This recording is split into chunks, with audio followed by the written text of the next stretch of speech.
Les Brown ni umwe muri bake barwaniriye kugera ku ntego zabo. Ni umunyamerika wamamaye henshi ku isi kubw'inama ze zubaka.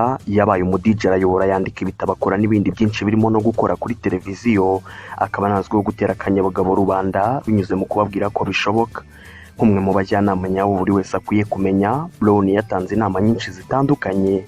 Akaba nayo mpamvu tugiye kuganira ku nama 10 yagiriye abashaka gutera imbere. Ndisenga Robert Berarime, mbahaye ikaze muri Menya Byose y'uyu munsi.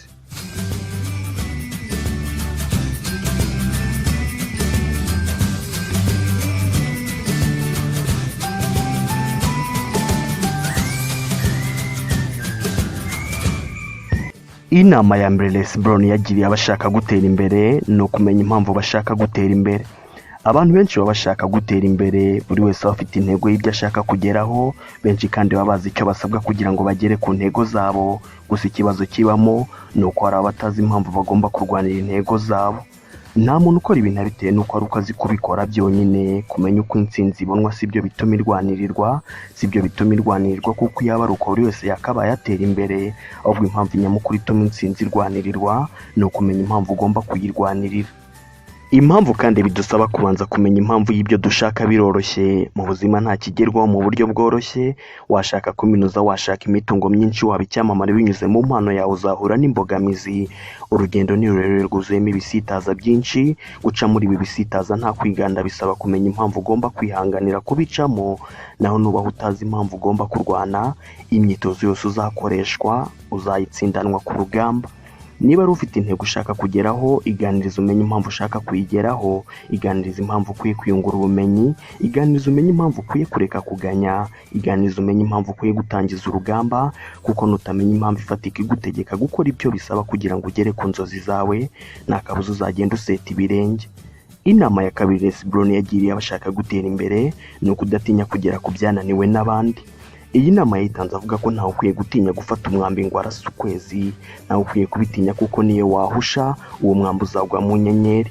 Ushaka gutera imbere rero ntugatinye guharanira kugera ku bihambaye. Ntukabitinye, kuko burya niyo utabigeraho uzisanga warageze ku bigwi bihambaye bisumbye kuri ibyo abandi bagezeho.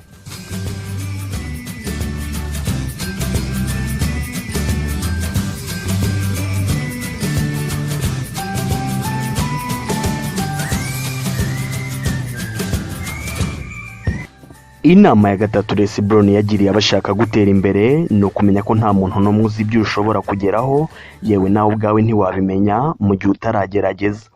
Hari abantu bagishwa inama bagahita birebera imbogamizi bataniteye kuko zakemurwa. Hari abagisha inama ibyo babwiye bagahita bumva ari ukuri kuzima, bakiberaho basa nk'abayitirwamo na rubanda. Mu by'ukuri nta muntu n'umwe uzi ibyo wowe ushobora kugeraho. Nawe ibyo wageraho ntubizi, kandi nutanagerageza ntuzigera umenya ibitangaza wakora. Abo bakubwira ngo ibi ntiwabibasha uzajya umenya ko baba kugenzurira mu ntege zabo, kandi uzanabigenzure uzasanga bacantegera abantu batigeze bagira intsinzi bagira mu buzima bwabo.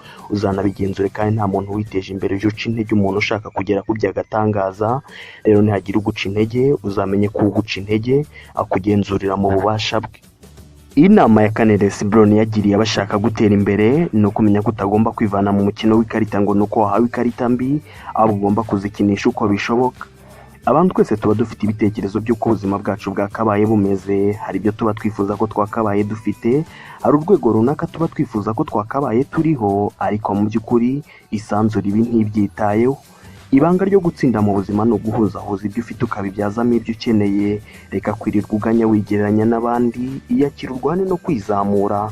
Koresha ibyo ufite byose urwanirira inzozi zawe. Hera aho uri hose urwanire kugera ku nzozi zawe. Kamirika urwane nubwo bitaba byoroshye, gusa mu buzima nta nzira yindi wabona itari iyo kunyura mu mbogamizi.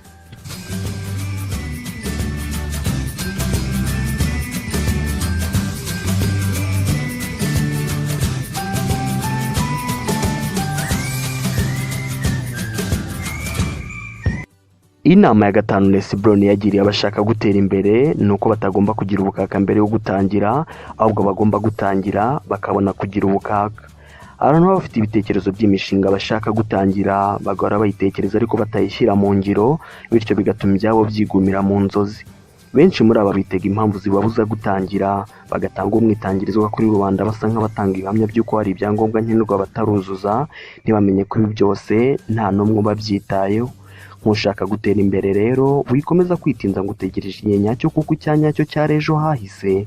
Niba uri gutinya gutangira uyu munsi ukeka ko ejo aribwo bizaba byoroshye, menya ko ejo bizikuba kabiri. Tangira uko urwane nta gucika intege, nugeraho kuguruka byanze uziruke, kwirukana ibyanga uzagende, ingufu zo kugenda nizigushira ntuzakambakambe, uhora ureba imbere nta gusubira inyuma. Inama ya gatandatu Les Brown yagiriye abashaka gutera imbere ni ukuzirikana ko kumenya ko kwitabara bikuri mu biganza bikurema mu bubasha bwo kwitabara. Hari abantu kuri isi basa nk'abanzi isi n'abayituye kubwo kwibona nk'inzirakarengane. Bamwe muri aba baganya bavuga buryo ki bateranywe na rubanda ubuzima bukabasharirira, gusa bari ku ruhande ukasanga bahiriwe n'ubuzima kandi barakuriye mu buzima busa nk'ubwabo baganya, yewe bunagoye kurusha ubwabo. Igitandukanye iterambere ry'abavukiye mu buzima bumwe ni amahitamo bagira. Abafata inshingano zo kwicira inzira bafata iya mbere bakarwana no kwiyubakira ubuzima bwabo, abategereje kuzatungwa n'urubanda barituriza bakigira bere kuko babazi ko ibibazo byabo atari amakosa yabo. Kutamenya ko kwibeshaho bibareba bituma bahorana amagana y'amaganya adashira, akayo mpamvu ukwiye kumenya ko ubuzima bwawe bukuri mu biganza, ugaharanira kubushyira heza.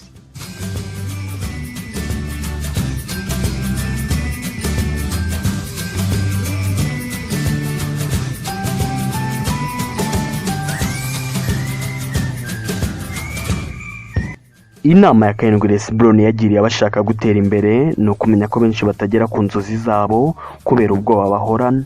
Inyigo zitandukanye zerekana ko umwe mu bantu 60 bashaka kwihangira imirimo ari ubibasha, 59 basigaye batanga impamvu zitandukanye zitatuma bihangira imirimo, gusa impamvu nyamukuru ituma bava ku izima n'ubwoba bw'ibishobora kuba.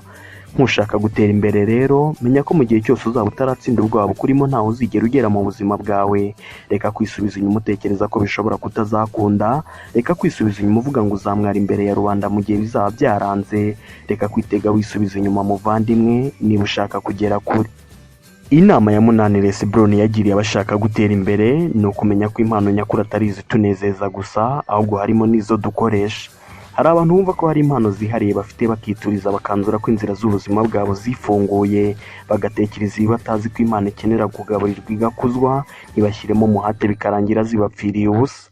Nkushaka gutera imbere rero niba ufite impano gira umuhate ukore cyane uyikuze, kuzagirirwa umumaro nayo biragusaba gufata umwanya ugashyiramo akabaraga cyane, naho ubundi niwituriza ntugire icyo ukora ngo uyikuze, nta kabuza nta kizigera ikumarira.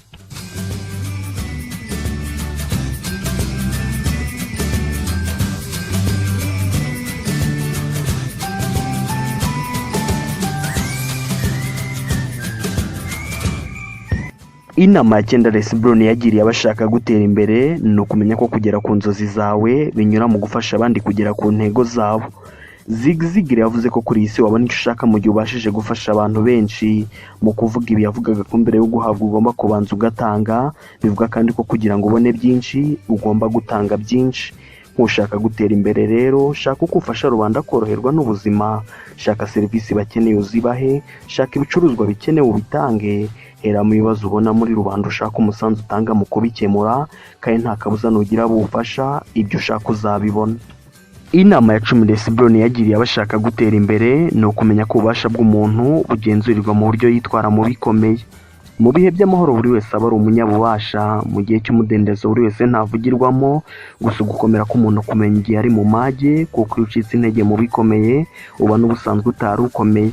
Niba koko ushaka gutera imbere menya impamvu ugomba gufata inshingano z'ubuzima bwawe, ntukemere ko rubanda bica intekerezo zawe.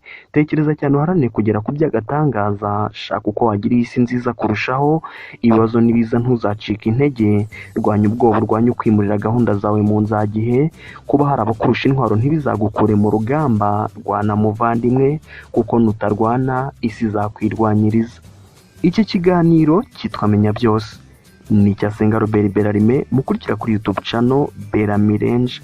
Mwatwandikiye unganiza kuri phone 078 18 cyangwa mukayitwandikira kuri Instagram Beramirange. Soreja ndabashimiye. Mu buzima buri wese aba afite intego z'ibyo ashaka kugeraho. Hari abo ashaka kugira ubutunzi bwinshi, hari abo ashaka kwiteza imbere mu bintu bitandukanye, hari abo ashaka imibanire myiza, hari abo ashaka ibyishimo, hari abo ashaka ubuzima buzira umuze, n'abandi baba bakeneye kwihugura ku ngingo zitandukanye. Gusa benshi ntibagera ku ntego zabo kubwo kubura inama zabibafashamo no kutamenya ko inzira igana mu ijuru ishyushye kimwe nk'iy'ikuzimu.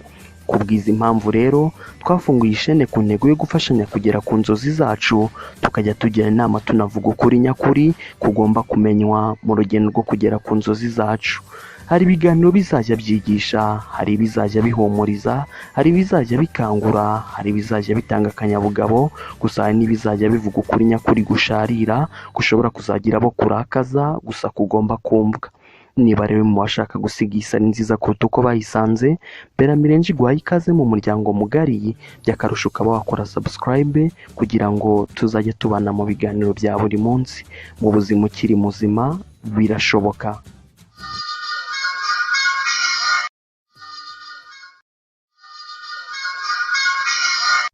Abraham Lincoln ni umwe mu bahanga babayeho. Ni umuperezida wa 16 wa Leta Zunze Ubumwe za Amerika. Yayoboye Amerika kuva muri 1861 kugeza muri Mata 1865 ubwo yicwaga. Akaba yaranayoboye mu bihe byari byuzuyemo imidugararo. Umwe mu baperezida batatu b'Amerika b'ibihe byose, Lincoln yatanze inama nyinshi zitandukanye, akaba nayo mpamvu tugiye kuganira ku nama 10 yagiriye abashaka gutera imbere. Ndisenga Robert Berarime, mbahaye ikaze muri Menya Byose y'uyu munsi.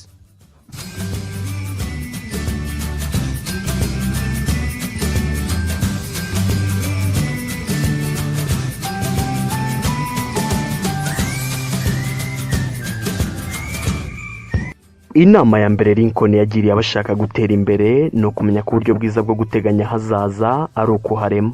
Inyamaswa zitandukanye hafi ubuzima bwazo bwose zibumara zigenga. Inyoni zigaburirwa n'ababyeyi bazo mu minsi mike zikivuka, intare n'izindi nyamaswa zitungwa n'ababyeyi bazo iminsi mike kuva zikivuka.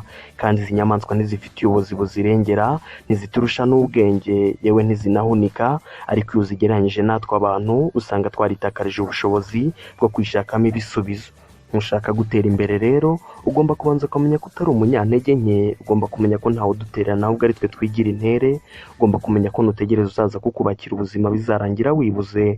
Rero guhera uyu munsi fata ingamba, irebe mu ndorerwamo wibone nk'udafite ababyeyi n'ubuyobozi bwo kugutabara, irebe utekereza icyo wakora mu gihe ari we wenyine ugomba gufata inshingano z'ubuzima bwawe, ubundi icyo urabona aba ari cyo ujya gukora.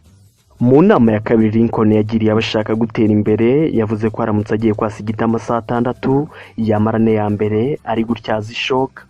Mu buzima ukuri kuriho nuko duhemberwa mu ruhame ibyo twakoreye mu muhezo. Ibintu ntibiba mu ijoro rimwe, abavumbuzi ntibavumbura nyuma y'icyumweru kimwe bari mu bushakashatsi, ba rwiyemezamirimo ntibubaka imishinga y'amamiliyari mu mwaka umwe, ahubwo abatsinda bose bagira igihe cyo gutegura intsinzi zabo bagakora cyane mbere y'uko abantu bamenya ibyabo. Ntushaka gutera imbere rero ntuzacike intege mu myiteguro yawe, uzahorana impumbero nta kuva ku izima kuko ariyo nzira.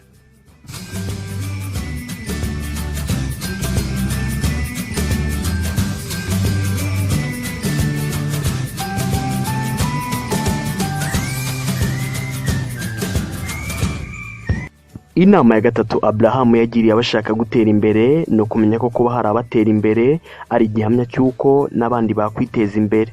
Mu by'ukuri izo ngorane uyu munsi we wenyine uzirimo, yewe hari n'abazinyuzemo, bamwe bazinyuzemo zirabaherana iterambere ryabo riradindira, ariko n'amagana y'abiteje imbere baranyuze mu bikomeye yewe binakomeye gukura ibyo byawe, ni ibihamya by'uko nawe watsinda. Ntushaka gutera imbere rero menya ko ingorane n'imwe atari zo zigomba kukugenera hazaza, iyemeze guhangana nazo, wicira inzira ureke kwisubiza inyuma. Inama ya kane Abraham yagiriye abashaka gutera imbere ni ugukora ipfundo ryo kunaganaho mu gihe bageze ku mpera z'umugozi bagenderagaho. Mu by'ukuri mu buzima duhura n'ibisitaza byinshi, rimwe n'imwe kuva ku izima biba byaha umwanzuro wihuse unatanga amahoro, ariko uko byagenda kose kenshi gukomeza gushinyiriza bitugeza aho dushaka kugera. Ntushaka gutera imbere rero menya ko ibyo uzageraho byose bigomba kukuvuna. Nturi guteseka wenyine kuko nawe ubona biteje imbere bigeze guteseka. Uniza amateka yabo wasanga mu myaka 30 bari barigomwe byinshi. Rero muvandimwe komeza urwane kuko uri kurwana mu rwano mwiza.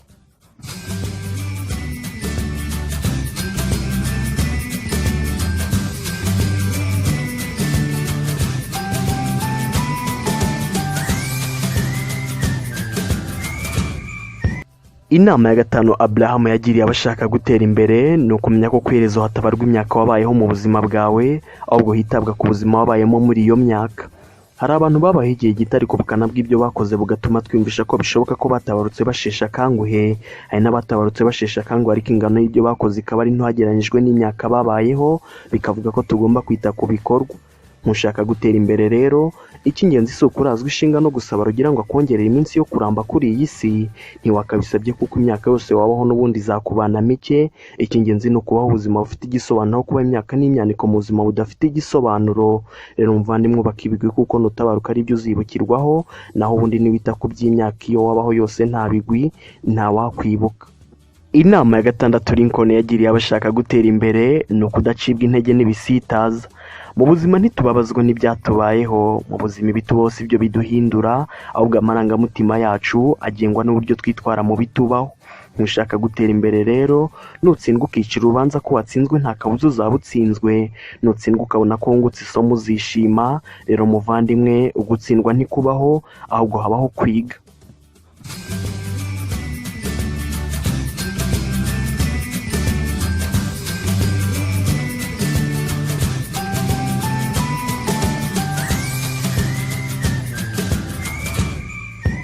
Inama ya karindwi Abraham yagiriye abashaka gutera imbere ni uko kugira intumbero yo gutsinda ari ingenzi kuruta ibindi byose. Mu buzima gutera imbere ntibigendera ku ho wavukiye n'uko wavutse, ntibigendera ku mateka yabanje, ahubwo bigendera ku ntumbero zacu. Ntushaka gutera imbere rero, reka kuganyurira ku bw'ibyo ubona udafite abandi bafite, rekera kwisubiza inyuma ku rugamba, rekera kwidindiza muvandimwe, kuko intwaro ya mbere ari intumbero y'uko ugomba gutsinda. Inama ya munani Abraham yagiriye abashaka gutera imbere ni ukumenya ko ibintu bizira abategereza, gusa ngo burya bigumanwa n'abanyamuhate.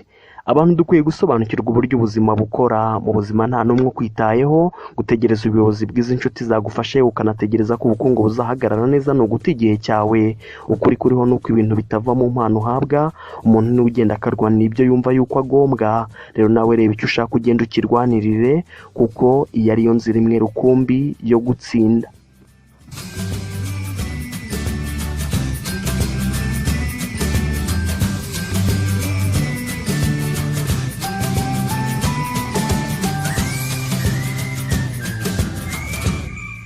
Inama ya cyenda Abraham yagiriye abashaka gutera imbere ni ukutimurira ejo inshingano zagakozwe uyu munsi. Mu by'ukuri igihe ni ubuzima, uko gitaka ni nako uri gutakara. Niba utakaza igihe cyawe ntunubaha ubuzima bwawe, kuvuga abandi, kureba amafilimi iteka, guhora ku mbuga nkoranyambaga cyane n'ibindi birangaza bihorwaho na benshi, ntibikwiye kukumarira igihe. Rero gurana uburibwe n'ibyishimo, ukora ibyo ugomba gukora, ureke gukora ibyo unezererwamo. Inama ya cumi Abraham yagiriye abashaka gutera imbere ni ugukunda gusoma. Buri uko ugize ibyo usoma hari amakuru runaka ubika mu bwonko bwawe, amwe aba arimo utabizi ukanagira ngo n'ibyo wasomye ntacyo byakumariye, ariko buryo uko usoma niko wunguka ubumenyi buzagufasha mu mahurizo uzajya uhura nayo. Ntushaka gutera imbere rero, menya ko ubumenyi ari umusare ukugeza aho ushaka kugera. Menya ko kimwe mu biranga abatera imbere ari ukwiyungura ubumenyi. Iyo wiyunguye ubumenyi umenya ibyo bagenzi bawe batazi, kandi iyo uzi ibyo batazi unagera ku byo batageraho. Ntushaka gutera imbere rero, ntuzagire uha inshingano zo kukubakira ahazaza. Uzajya uhorana umuhate, ntuzategereze ko ibintu bizikora. Kuba hari abiteje imbere ni ibihamya by'uko nawe wagera ikirenge mu cyabo. Ntuzapfusha ubusa igihe cyawe. Hari no kubaka ibigwi uzibukirwaho, kandi muri uko kubyubaka uhorana umuhate, kuko ibyiza bifata igihe. Iki kiganiro cyitwa Menya Byose, ni icya Senga Robert Berarime. Mukurikira kuri YouTube channel Beramirenje. Mwatwandikira inyunganizi kuri phone 078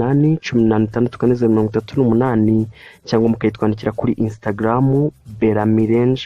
Nsoreje aha, ndabashimiye.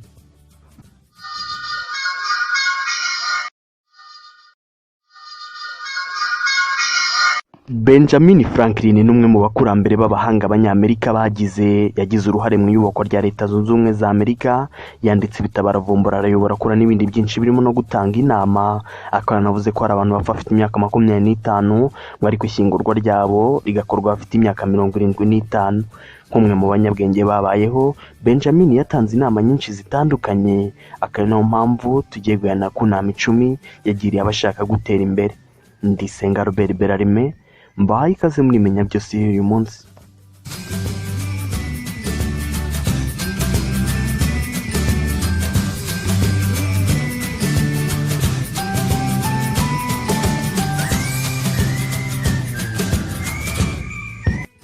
Inama ya mbere Franklin yagiriye abashaka gutera imbere ni ukumenya ko washoye mu bumenyi atajya ahomba. Mu by'ukuri ubwonko bwacu niyo ndwanya rukumbi idufasha mu rugendo rw'ubuzima. Ibi burimo nibyo bigena imyanzuro dufata, ibyo bwigishijwe n'ibyo bukora, bikaba binavuga ko buri wese akwiye kubugaburira. Nushaka gutera imbere rero ugomba gushaka ubumenyi rusange n'ubumenyi bwimbitse. 70% by'igihe cyawe ugomba kukimara uri gushaka ubumenyi bwimbitse. Urugero, niba ushaka kuba umwenjeniyeri, ubumenyi bwimbitse ni bwa bundi buzakugira intare idatsindwa mu kazi kawe, kandi ubwo bumenyi ni ubw'abandi batiteguye kwiga. Ugomba ariko no gushaka ubundi bumenyi rusange buzagufasha gusobanukirwa isi urimo. Mu buri cyumweru ushobora kwigomwa amasaha niyo yaba abiri ukiga ku mitekerereze y'abantu. Ushobora gufatamo amasaha ukaba wakwiga ku miterere y'isi. Ugomba gushaka ubumenyi rusange muvandimwe, kuko buzagufasha kwaguka no gusobanuka. Inama ya kabiri Franklin yagiriye abashaka gutera imbere ni ukumuhate no guhozaho bitsinda iteka. Anthony Robbins yavuze ko ikibazo dufite ari uko dutekereza ko tutagahuye n'ibibazo. Robert Schuller yavuze ko ibihe birangira ngo gusa ababi bahoraho. Mushaka gutera imbere rero ujye ubona isi nk'umusirikare, nudakanyaga ngo ukomeze isi izakumira. Nutagira ububasha bwo kurwana mu bikomeye ntuzigere utera imbere. Rero muvandimwe rwana, kuko umuhate no guhozaho bibyara intsinzi.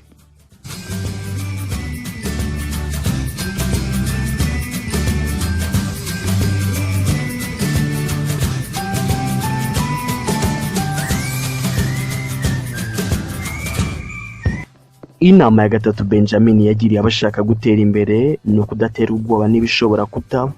90% by'ibibazo dutinya ntibizigera bitubaho, bike mu bitubaho kandi ntibiba bikomeye cyane ku buryo tutabasha kubyikuramo. Mushaka gutera imbere rero uyihorana impungenge z'uko ejo hari umwijima. Mu bubasha bw'umuntu ibibazo atabasha guhangara n'ibike. Urana icyizere, ureke kwiheba. Isi ni guca amababa uzirukanke, ni kubuza kwirukanka uzagende, kugena n'ibyanga uzakambakambe. Muvandimwe reka kwiheba, ukomeze urugendo. Inama ya kane Franklin yagiriye abashaka gutera imbere ni ukwirinda kwihunza inshingano. Mu gutanga iyi nama Franklin yavuze ko hari abantu bazi byonyine gutanga impamvu. Aba batanga impamvu kandi nta kindi kintu baba babasha gukora. Ntushaka kwiteza imbere, menya ko benshi batari intyoza kubwo guhoza mu mutwe amaganya ntibabone umwanya wo kwihugura. Irinde kwihunza inshingano, ureke gushinja rubanda, unirwanirire nk'utiteguye indi ndwanyi yo kugufasha.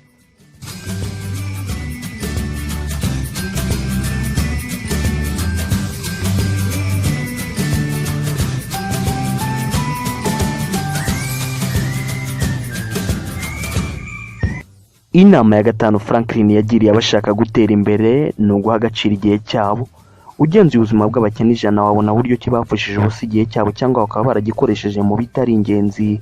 Unagenzuye abateye imbere 100 wabona buryo ki igihe ari wo mutungo babungabunze neza, kandi umuntu anagendeye ku gaciro h'igihe cyawe yamenya hazaza hawe. Ntushaka iterambere rero, menya ko igihe ari ubuzima, icyatakaye kandi burya ntikigaruka. Rero muvandimwe witakaza igihe cyawe. Inama ya gatandatu Benjamin yagiriye abashaka gutera imbere ni ukugira ukwihangana. Turi mu isi yirukankaho ibintu biri kwihuta buri munsi. Kubera uku kwihuta hari abakeka ko kugera ku ntego zabo bizaba mu mezi make. Gusa kuba isi yihuta ntibivuga ko kugera ku ntego zawe bizihuta. Mushaka gutera imbere rero, niba utiteguye kurwanira intego zawe imyaka iri hagati y'5 n'10 byaba byiza uzibagiwe kare. Warren Buffett yavuze ko utabyara umwana mu kwezi kumwe binyuze mu gutera inda abagore 9 ku munsi umwe. Mu by'ukuri ibintu bisaba igihe.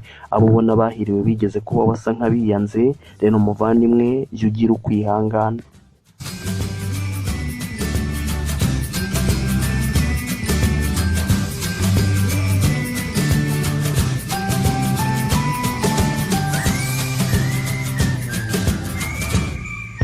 Inama ya karindwi Benjamin yagiriye abashaka gutera imbere ni ukujya bizigama. Muri iyi minsi tubaho mu isi yuzuyeho ibirangaza byinshi. Benshi bashyira hanze ubuzima bw'abandi bakifuza kuba nkabo, bityo bigatuma birya bakimara ngo bagaragare neza. Mushaka gutera imbere, ntukabe uko udashaka ngo runaka kubone neza. Ntukagura ibyo ubusanzwe utakaguze bitewe n'irari ry'uko ubona abandi, ahubwo jya ugura iby'ingenzi unizigama. Inama ya 8 Franklin yagiriye abashaka gutera imbere ni ukumenya gusaba rubanda ibyo dukeneye. Ubuzima bwacu ntibutana no gukenera ubufasha kuri bagenzi bacu. Bitewe n'uko twitwaye ubufasha dukeneye turabuhabwa, naho twagenda nabi ntitububone. Ntushaka kumvwa na rubanda, menya ko ntawe ugufasha ku bwawe ahubwo agufasha ku bwe. Ntuzagenda usaba rubanda kugufasha, ahubwo uzabereke uburyo ki kugufasha biri mu nyungu zabo.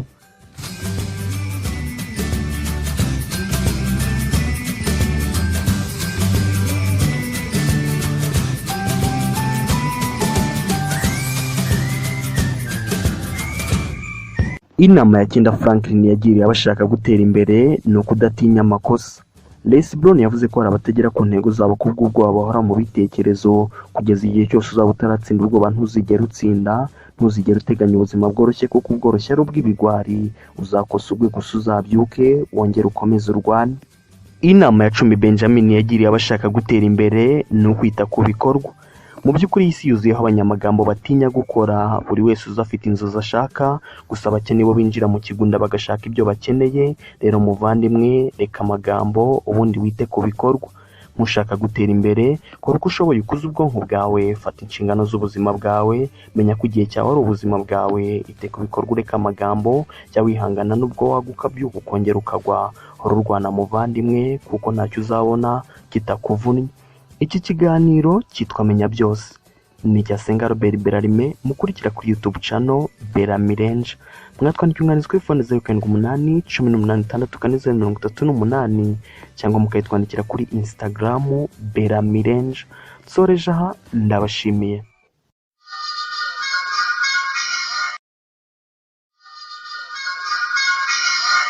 Elon Musk ni umwe mu baherwe bari kuri iyi si. Afite ubwenegihugu bwa Afurika y'Epfo, Amerika na Canada.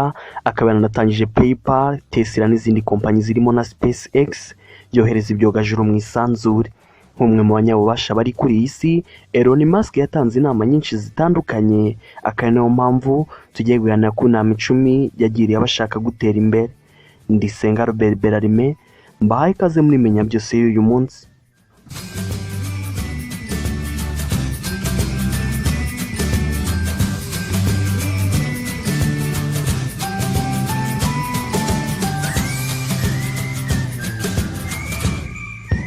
Inama ya mbere Elon Musk yagiriye abashaka gutera imbere ni ukumenya ko uhemberwa ibigendanye n'ingano y'ubukomere bw'ibibazo wakemuye. Kuri iyi si abantu turimo amoko abiri, hari abahora birebera ibintu bidatunganye ndetse n'abahora bashaka gutunganya ibikocamye byose. Aba birebera ibikocamye barimo abasaga 95% by'abatuye iyi si. Iyo bagenda ku muhanda bareba ibyo leta yakoze nabi, iyo babonye ibibazo bahita bashaka uzabishakira ibisubizo, iyo babonye uri kwiyarira inzira bahita bihutira kumwereka ibisitaza bizamutangira byanze bikunze, akaba ari roho zikeneye kurokorwa.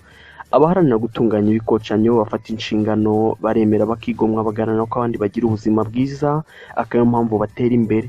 Unarebye mu mateka kandi birigaragaza. Thomas Edison yaritanze abonesha isi, Steve Jobs yarigomwe computer ibonwa na bose, Bill Gates yaritanze atuma computer ikoreshwa, kandi bose ibigwi byabo birazwi. Ntushaka gutera imbere rero, nibyo si kamara gukemura ibibazo bikomeye nk'iby'aba bagabo bakemuye. Gusa nubwo wenda utakemura ibikomeye nkabyo, ugomba kugira ibibazo ushakira ibisubizo. Ugomba kumva ko isi nta deni ngufitiye, ubundi ukamenya ko ugomba gusiga isari nziza kuruta uko wayisanze, kuko iyi ariyo nzira yo gutera imbere. Inama ya kabiri Elon Musk yagiriye abashaka gutera imbere ni uko ibikorwa ushobora kubigiramo uruhare, wabinanirwa ukarebera. Abantu benshi bakunda kwinezeza mu byavuye mu mvune z'abandi ubundi bakituriza. Uhereye kuri iyo telefone yawe ukareba imyenda, imodoka n'ibindi, urasanga nta na kimwe cyabonetse mu buryo bworoshye, kuko hari abemeye baritanga kugira ngo biboneke. Ntushaka gutera imbere rero, ujye uzirikana ku cyo Warren Buffett yashakaga kuvuga igihe yatubwiraga ko mbere yo kwicara mu gicucu cy'igiti tugomba gutekereza ko cyatewe n'umuntu. Nujya ujya kucyicaramo uzajya uzirikana ko kizagisimbura. Utera ibiti bizugamwamo izuba n'abazagukomokaho.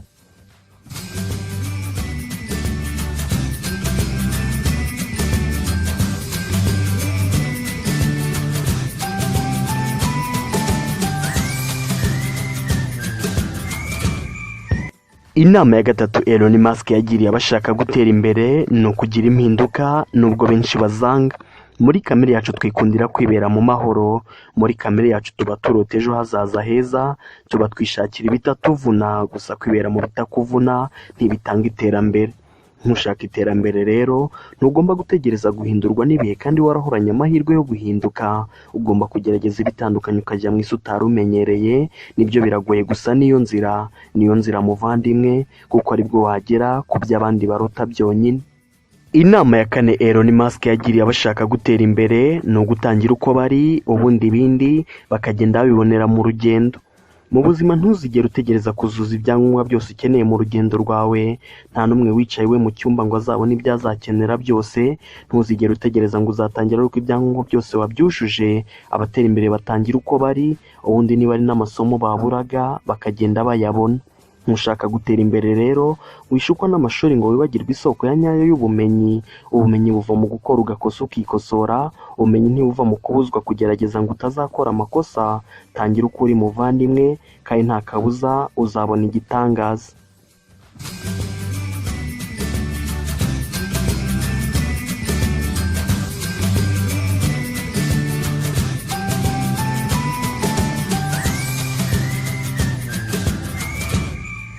Mu nama ya gatanu Elon Musk yagiriye abashaka gutera imbere, yavuze ko kuba umuntu ufatwa nk'uciriritse yaba umuntu udasanzwe ari amahitamo ye.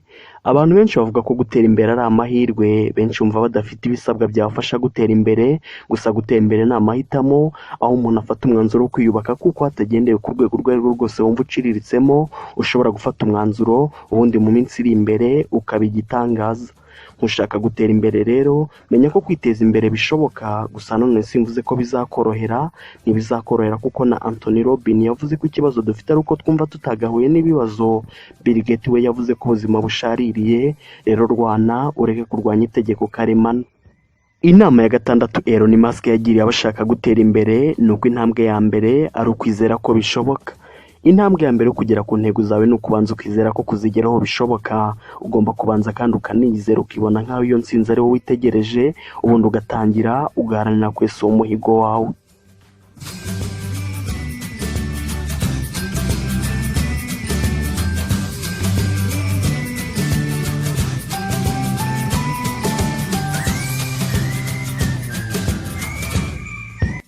Inama ya karindwi Elon Musk yagiriye abashaka gutera imbere ni ukumenya ko guhozaho ari ingenzi, kandi ko nta n'ugomba kuva ku izima byoroheje. Uguhozaho ni ukugira ubushobozi bwo gukomeza urugendo utitaye ku buri bwuhuriramo nabwo. Ni ukuganduka igihe wari waguye ugakomeza paka ugeze ku cyo ushaka kugeraho. Ntushaka gutera imbere rero ujye uzirikana ko guhozaho bikongera ubumenyi mu byo urimo. Iyo ugitangira ushobora kuba utari intyoza mu byo ukora, gusa uko ukomeza kugerageza ugenda wiyungura ubumenyi buzagufasha. Rero muvandimwe wicika intege, kuko ukuhozaho ari nako wunguka amabanga azagufasha.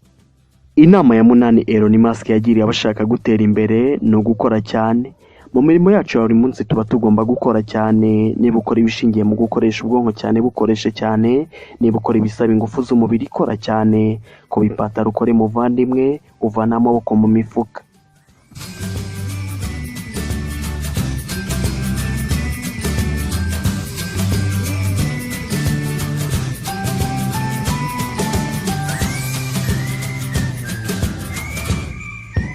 Inama ya cyenda Elon Musk yagiriye abashaka gutera imbere ni ukumenya ko ibintu bitari kuzamo ibigusoba uba utari kuzana udushya. Abantu benshi bamara ikinyacumi mu ishuri yewe na bibiri aho babwirwa yuko gutsindwa ari ikimenyetso cy'ubuswa. Gusa ariko mu isi ya nyayo iyo utari gusobwa ntunatsindwe uba utari kujya mbere. Ntushaka gutera imbere rero menya ko nugenda wihuta byanze bikunze uzajya usitara. Nudasitara ntuzaba uri kugenda. Rero reka kuba waterwa ishema nuko utigeze ukora ikosa kuva mu myaka ine ishize, kuko kuba byaba bimeze uko byaba bivuze ko utari umukandida w'iterambere. Inama ya cumi Elon Musk yagiriye abashaka gutera imbere ni ugukora icyo ubona ari ingenzi, kabone niyo wakwenwa.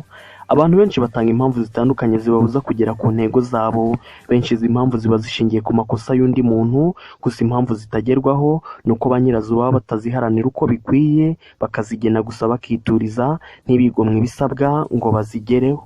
Ntushaka gutera imbere rero ntugatinye gufata inshingano zo gutabara ubuzima bwawe. Ntuzategereze intsinzi ibanguka, ujye ushakira ibisubizo ibibazo ubona. Izere ko intego zawe wazigeraho. Iyemeze kwiyubaka uba umuntu udasanzwe. Tangira uko uri muvandimwe kandi bizakunda. Iki kiganiro cyitwa Menya Byose, ni icya Senga Robert Berarime. Mukurikira kuri YouTube channel Bera Mirenje. mwatwandikira umwanditsi kuri fone 0788 cyangwa mukayitwandikira kuri Instagram Beramirange. Soreje aha, ndabashimiye.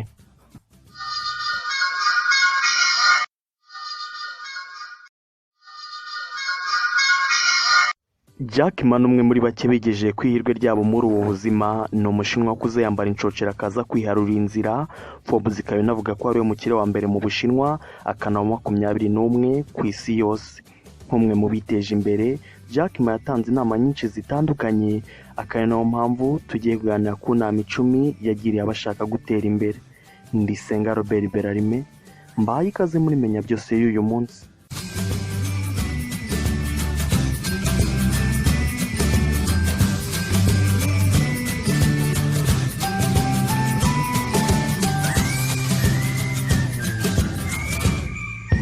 Inama ya mbere Jack Ma yagiriye abashaka gutera imbere ni ukumenya ko utamenya ko ibintu bikunda utarigeze ubigeragezamo. Abantu twese tuba dufite intego zitandukanye, bamwe bafata iya mbere bagaharanira kuzigeraho, mu gihe hari abandi benshi bituriza kubwo gutinya imbogamizi bashobora kuzahurira nazo mu rugendo. Nkushaka gutera imbere rero, menya ko utamenya ko ibintu bikunda cyangwa bidakunda utaragerageza. Ubwo bwo ufite sibwo buzakugeza ku ntego zawe, ugusubika itangira ryawe sibyo bizavanaho izo mbogamizi witega. Abo bantu utegereje ngo bazakurwanire ntibazigera baboneka. Rero tangira utinyuka ukore, kuko kuri iyi si ni wowe wenyine ushobora kwifasha. Inama ya kabiri Jack Ma yagiriye abashaka gutera imbere ni ukumenya kwiteka hari ibibazo haba hari n'ibisubizo. Abakene mu mitekerereze bahora bivugira ibibazo, abakire bo bashaka ibisubizo by'ibi bibazo, akayo mpamvu batera imbere.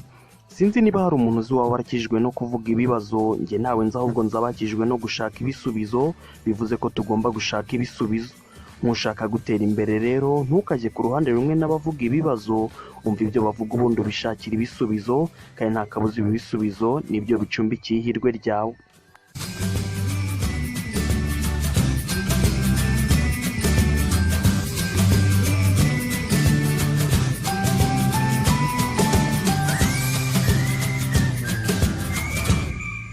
Mu nama ya gatatu Jack Ma yagiriye abashaka gutera imbere, yavuze ko umuyobozi aba agomba kurusha ubushake abayobora, akanabarusha kwihangana mu bikomeye. Muvandimwe, niba ushaka ubuzima bworoshye ntuzigere uteganya kugera kure mu buzima bwawe. Benshi mu bakene mu mitekerereze bera mu buzima bworoshye bitewe n'uko nta nshingano baba bafite. Mu gihe gutera imbere bisaba kugira inshingano nyinshi. Nkushaka gutera imbere, ugomba kwiremamo ubushobozi bufitwe na bake, ugomba kugira ubushake buruta ubw'abandi, ugomba guhagarara gitwari mu bikomeye nta gusubira inyuma, ugomba kugira inshingano ugira mu buzima bwawe, naho ubundi nibitabuku uziberaho nk'abakene mu mitekerereze. Inama ya kane Jack Ma yagiriye abashaka gutera imbere ni ukubyaza umusaruro internet. Abantu benshi bakoresha internet mu gushaka ibyishimo byonyine, gusa niba uyikoreshwa butayikoresha mu mishinga yawe no guhamya ibigwi mu murongo wawe wo kubaho, hari ikintu udakora neza.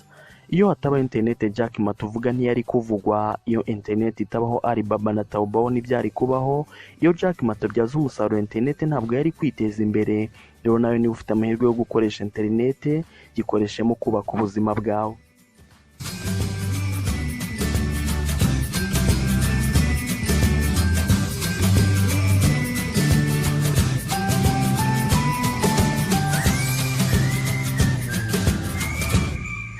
Inama ya gatanu Jack Ma yagiriye abashaka gutera imbere ni ukumenya ko mu gihe cyose uba utarava ku izima uba ugifite amahirwe. Ubundi gutera imbere ni urugamba kandi utatsinda utarwanye, kuko nta yindi nzira itari ukurwana yatuma urutsinda. Nkushaka gutera imbere, menya ko kuva ku izima ariko gutsindwa nyakuri. Menya ko mu gihe utarava ku izima uba ugifite amahirwe. Rero kamirika urwane mu bikomeye, kuko utatera imbere utanyuze mu bikomeye. Inama ya gatandatu Jack Ma yagiriye abashaka gutera imbere ni ukumenya abantu bakeneye mu buzima bwabo. Haba muri business, mu gushyingiranwa no mu zindi ngeri z'ubuzima, ntidukenera abantu b'ibitangaza, dukenera abantu b'ukuri, abujuje ibisabwa byadufasha kugera ku byo dushaka. Nkushaka gutera imbere, kuko umugore wa mbere mwiza ku isi ashobora kutuzuza ibyo ukeneye ngo akubere umugore. Abantu beza bashobora kuba atari bo bakenewe mu kugera ku nzozi zawe, akaba ariyo mpamvu mu buzima bwawe ukeneye abantu bujuje ibikenewe mu kugera ku nzozi zawe, utitaye ku migaragarire yabo.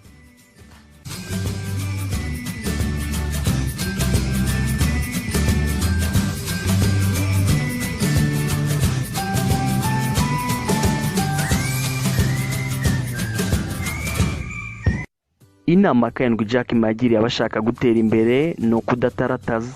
Abantu benshi baba bashaka kugerageza amagana y'ibintu bitandukanye, bakabura icyo bakora n'icyo bareka, ubundi byose bikabapfana. Nk'ushaka gutera imbere, zirikana ko iminsi usigaje muri iyi si igenda ivaho umwe buri munsi. Kugerageza ni ngombwa, gusa hitamo ibishoboka ubihozeho umutima.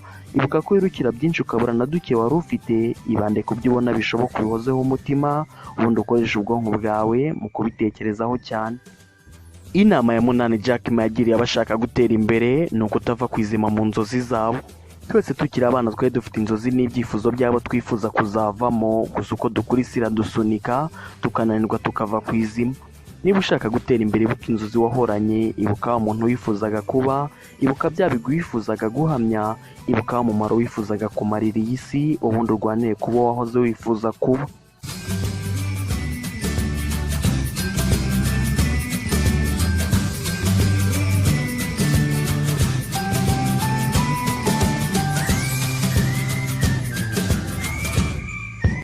Inama ya cyenda Jack Ma yagiriye abashaka gutera imbere ni ukwigira ku bo bahanganye aho kubigana. Mu ngeri zose z'ubuzima umuntu ntabwo abura abantu bahangana. Abo muhanganye kandi uba ugomba kubamenya byimbitse kurusha uko abandi babamenya. Nubwo ariko uba ugomba kubamenya, ugomba kubigiraho ukirinda kubigana. Ugomba gushaka ibyo wabigiraho byagufasha, ubundi ukanashyira ingufu mu ntege nke zawo. Inama ya cumi Jack Ma yagiriye abashaka gutera imbere ni ukwihangana. Urugendo rwo kwiteza imbere ntirugira ikarita, bamwe barwihutamo abandi bakarukererwamo. Ntuzacibwe intege nuko abo mwatangiranye bagusize, ntuzacibwe intege nuko kugera ku nzozi zawe bizagutwara igihe, ahubwo komeza uhorane intumbero watangiranye mu gihe ukiri mu rugendo. Niba koko ushaka gutera imbere, hoza umutima ku byo ushaka kugeraho, komeza ukore nta kuva ku izima, gira ukwihangana we gucibwa intege n'igihe bizagutwara ngo utsinde urugamba. Hitamo abantu bazagufasha mu rugendo rwawe, zirikana ko mu gihe utarava ku izima uba ugifite amahirwe. Bizirikane muvandimwe, kuko gutsindwa nyakuri ari ukuva ku izima. Iki kiganiro cyitwa Menya Byose, ni icya Senga Robert Berarime, mukurikira kuri YouTube channel Beramirenje. Mwatwandikiye inyunganizi kuri phone 0788 cyangwa mukayitwandikira kuri Instagram Beramirenje. Soreje aha, ndabashimiye. Mu buzima buri wese aba afite intego z'ibyo ashaka kugeraho. Hari abashaka kugira ubutunzi bwinshi, hari abashaka kwiteza imbere mu bintu bitandukanye, hari abashaka imibanire myiza, hari abashaka ibyishimo, hari abashaka ubuzima buzira umuze, n'abandi baba bakeneye kwihugura ku ngingo zitandukanye. Gusa benshi ntibagera ku ntego zabo kubwo kubura inama zabibafashamo no kutamenya ko inzira igana mu ijuru ishyushye kimwe nk'iy'ikuzimu. Kubwiza impamvu rero twafunguye ishene ku ntego yo gufashanya kugera ku nzozi zacu, tukajya tugira inama tunavuga ukuri nyakuri kugomba kumenywa mu rugendo rwo kugera ku nzozi zacu. Hari ibiganiro bizajya byigisha, hari ibizajya bihumuriza, hari ibizajya bikangura, hari ibizajya bitanga akanyabugabo, gusa hari n'ibizajya bivuga ukuri nyakuri gusharira, gushobora kuzagira abo kurakaza, gusa kugomba kumvwa. Niba rero mu bashaka gusiga isari nziza kuruta uko bayisanze, Beramirenje iguhaye ikaze mu muryango mugari. By'akarusho ukaba wakora subscribe kugira ngo tuzajye tubana mu biganiro bya buri munsi. Mu buzima ukiri muzima birashoboka.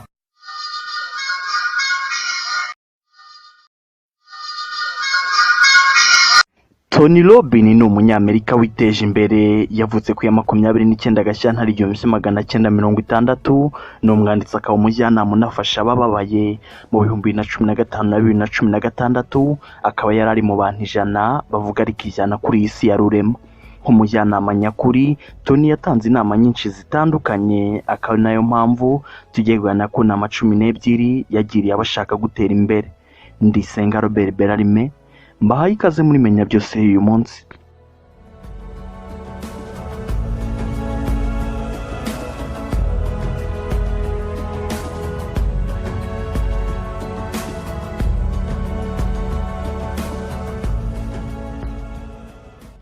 Inama ya mbere Tony yagiriye abashaka ejo heza ni uko gukora ibidahinduka bitanga ibisubizo bidahinduka.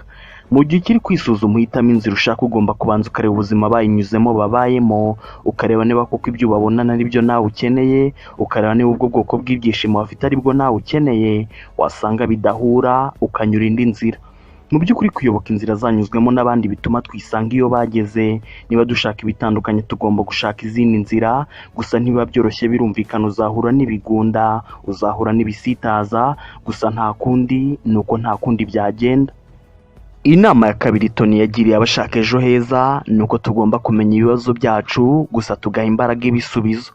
Hari abantu bamara umunsi wose icyumweru kigashira bavuga ibibazo, buri wese babonye bakamutakira bagaherera muri urwo, bakabura igihe cyo gushaka ibisubizo.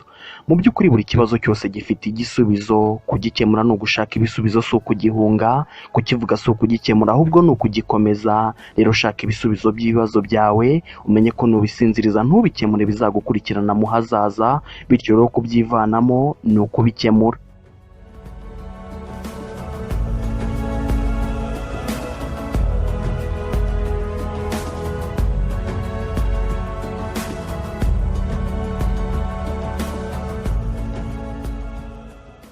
Inama ya gatatu Robin yagiriye abashaka gutera imbere ni ugushaka uwageze ku byo bashaka bakamwigiraho.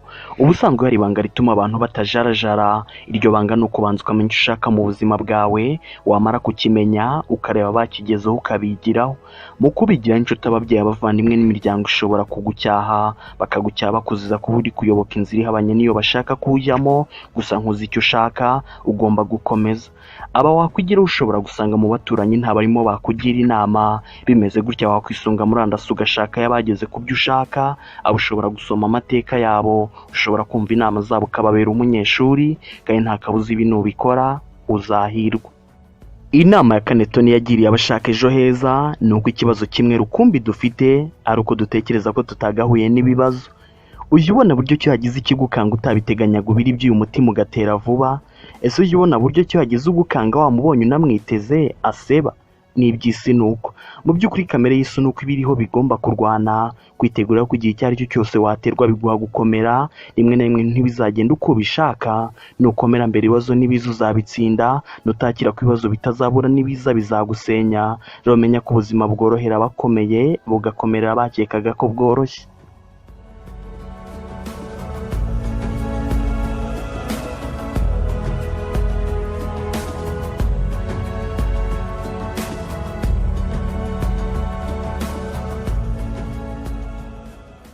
Inama ya gatanu Robin yagiriye abashaka gutera imbere ni ukumenya ko umwanzuro nyawo umenyerwa mu bikorwa, bikavuga ko iyo nta bikorwa wowe utaranzura.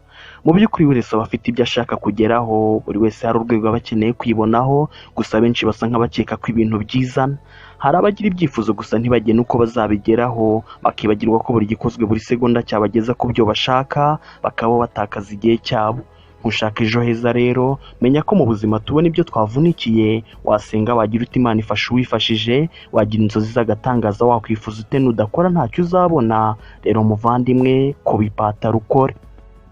Inama ya gatandatu Robin yagiriye abashaka kubaho bishimye ni uko ireme ry'ubuzima rigenwa n'ireme ry'imibanire.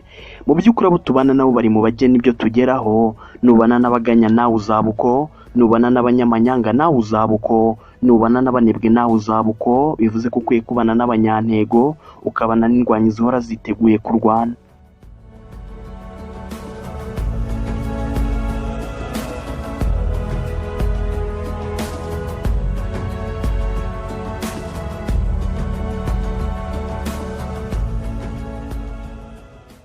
Inama ya karindwi Tony yagiriye abashaka ejo heza ni ugukoresha uburibwe n'ibyishimo aho kugira ngo bibakoreshe.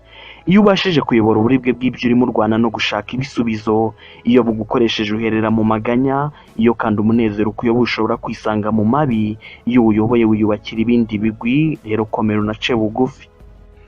Inama ya munani Tony yatugiriye ni uko ibyo tubona bigenwa n'urwego rwacu, bitagenwa n'uko uruganda ruhagaze cyangwa ubukungu.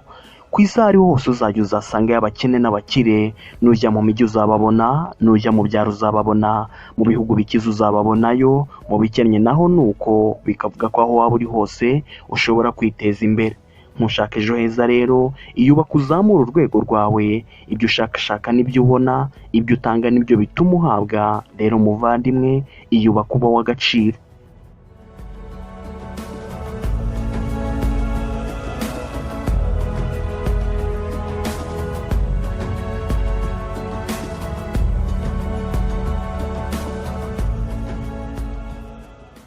Inama ya cyenda Robin yagiriye abashaka gutera imbere ni uko kujarajara ari byo bituma tutagera ku byo dushaka. Ibanga ryo kugera ku byo ushaka ni uguhitamo bike by'ingenzi ukabyitaho. Iyi si iriho byinshi ntawabintyoza muri byose, iriho ibikurura byinshi bituma benshi bajarajara, bikavuga ko tugomba guhitamo tukareka kujarajara. Nk'ufite intego rero, iyo ntego ufite yiharanire, nibyo bizagusaba imyaka ngo uyigereho. Uzirinde kujarajara urarurwa n'ibyo ubonye byose, uzabyirinde muvandimwe, uhitemo bike by'ingenzi bikunda ukunze wumva ushoboye. Inama ya 10 Robin yatugiriye ni uko kutamenya agaciro k'igihe bituma dushaka kugera kuri byinshi mu mwaka umwe, tukagabanya ibyo twageraho mu myaka 10. Hari umugani uvuga ko amavuta y'umugabo aramuraye ku mubiri. Ni umugani utagakwiye kubahirizwa n'abashaka inyungu z'igihe kirekire, bitewe no gutuma twirebera inyungu z'igihe gito.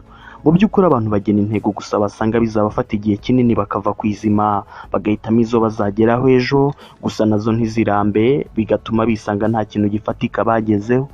Mu by'ukuri ibyiza biraharanirwa, nibyo ibyiza bifata igihe, ibyiza bisaba kwihangana, gusa iyo wihanganye icyo ushaka ukigeraho.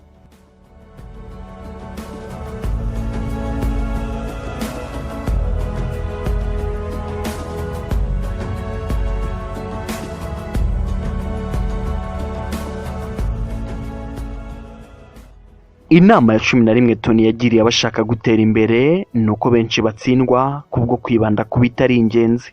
Bivugwa ko ibisharira byubaka, ibiryohera byo birica, buri wese kandi abazi ibyiza n'ibibi, buri wese abazi icyamwica n'icyamukiza, gusa kenshi byica nibyo bikorwa na benshi. Mu by'ukuri niba uzi icyo ushaka ibitagira uruhare mu kukubakamo wowe ushaka uzaca ukubiri nabyo, ibigutera umwanya uzacana ukubiri nabyo, uhitemo ibikubakira ahazaza. Inama ya 12 Tony yagiriye abashaka gutera imbere ni uko kuba waba igitangaza ari ubushake. Twese dushobora kuba tuzi abantu banyuze mu bikomeye bagakomera, bakarwana, bakiyubaka, bakaba barabaye ingero zeberwaho na benshi. Tuzi kandi abo byagaragaraga ko bazahirwa bikarangira bisenyeye, bivuga ko ari twe twigenera. Kuba hari abiteje imbere ni ibihamya by'uko njye nawe twahindura amateka yacu, ni ibihamya by'uko ubushake ari ubushobozi, ni ibihamya by'uko aho twiyoboye ariho tujya. Rero nshuti nkunda, iyobora heza. Nkushaka iterambere rero, shaka uwageze ku byo ushaka umwigireho, gena intego utangire ukore. Ubuzima ntibubura ibisitaza, cukubiri n'inshuti mbi, ibyiza bifata igihe muvandimwe, iyubaka uba uw'agaciro, isi nayo izaguha iby'agaciro. Iki kiganiro cyitwa Menya Byose, ni icya Senga Robert Berarime, mukurikira kuri YouTube channel Beramirenje. Mwatwandikira umwanditsi kuri phone 078 1864038 cyangwa mukayitwandikira kuri Instagram Beramirenje. Soreje aha, ndabashimiye.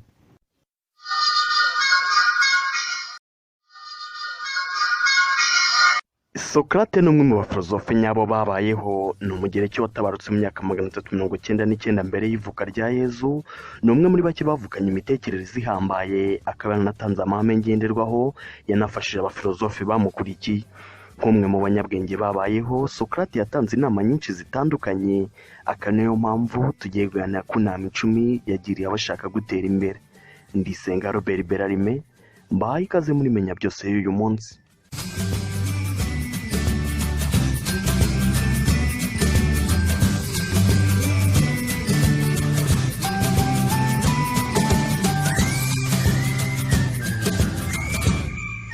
Inama ya mbere Socrate yagiriye abashaka gutera imbere ni ukumenya ko ubuzima budasuzumwa, buba budafite intego. Abantu bari mu mashuri baha agaciro isuzuma bakora ku byo bigishijwe. Abakozi nabo batanga raporo zikoranye ubushishozi ku bakoresha babo, gusa bafata nibura iminota 5 ya buri kwezi ngo basuzume ubuzima bwabo. Ni mbarwa.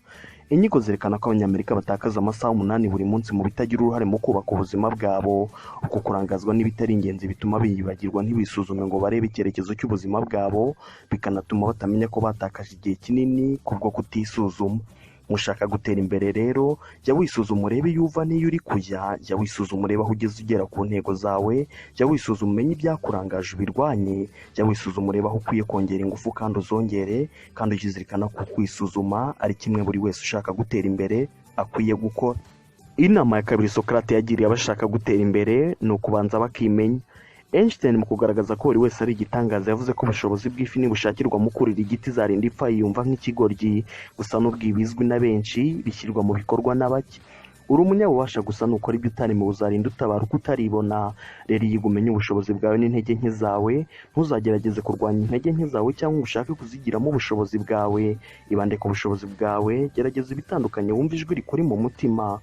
Icyo uzakora ukumva usa nk'uri muri paradizo, uzamenye ko ari cyo waremewe. Uzashaka amayeri yose uzakoresha kugira ngo kiguhe umugati, kandi nta kabuza guhera ubwo ubuzima bwose uzaba usigaje uzaba wibereye muri paradizo. Kuba rero buri wese aba afite ubushobozi bwihariye, ntuzitakarize icyizere ngo imibare yarakunaniye. Nibyo wenda nturirimba neza gusa wasanga uri umushushanyi w'igitangaza. Nibyo birashoboka ko utazi kuvugira mu ruhame gusa wasanga uri umwanditsi mwiza. Nibyo wenda nturi umuhinzi mwiza gusa wasanga uri umuyobozi mwiza. Nibyo ntufata mu mutwe gusa wasanga uzi gushishoza cyane. Rero kuba hari ibikunanira ntukihebe, ahubwo urwana no kwimenya.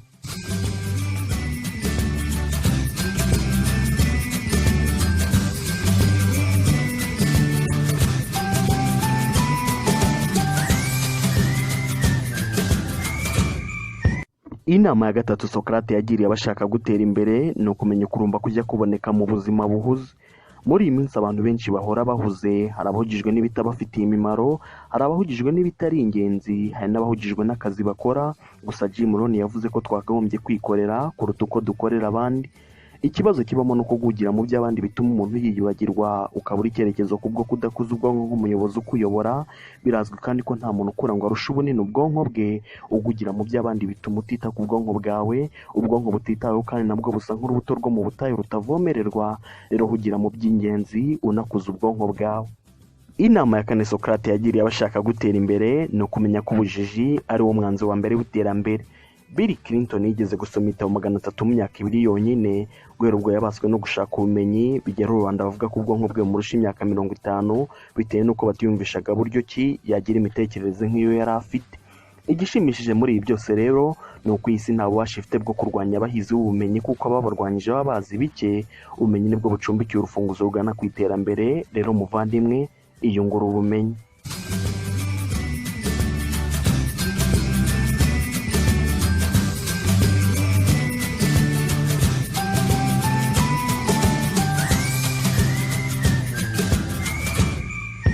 Inama ya gatanu Socrate yagiriye abashaka gutera imbere ni ugukunda ibitabo. Igitabo ni izina ry'ahantu abantu bageze kure bahurira n'abashaka gutangira urugendo. Aba bageze kure bahamerekeza abashaka gutera imbere, bikabarinda kuyobagurika. Mu gitabo kandi niho hantu hambere hakurwa amasomo nyayo akeneye mu gutera imbere. Niho hamenyerwa amakosa yashigisha abandi ubundi akirindwa. Rero niba ushaka gutera imbere, jya ukunda gusoma. Mu nama ya gatandatu Socrate yagiriye abashaka gutera imbere, yavuzemo ko ikintu nyamukuru yafasha buri wese ari ukumufasha gutekereza. Henry Ford yavuze ko gutekereza ari cyo kintu cya mbere kibaho gikomera, ngo kuba kandi gikomera benshi ntibirirwa bagikora. Kuba rero benshi badatekereza byimbitse, ntukwiye kuba nkabo. Ukwiye gushaka amayeri azakuvana mu rwobo urimo, kandi yashake muvandimwe kuko uzayabona.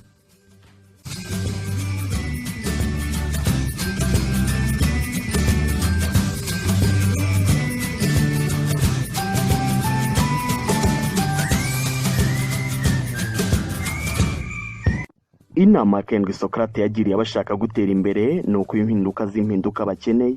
Abantu twese tuba dushaka ko ubuzima butubera bwiza, tuba dushaka ko isi iba nziza kurushaho.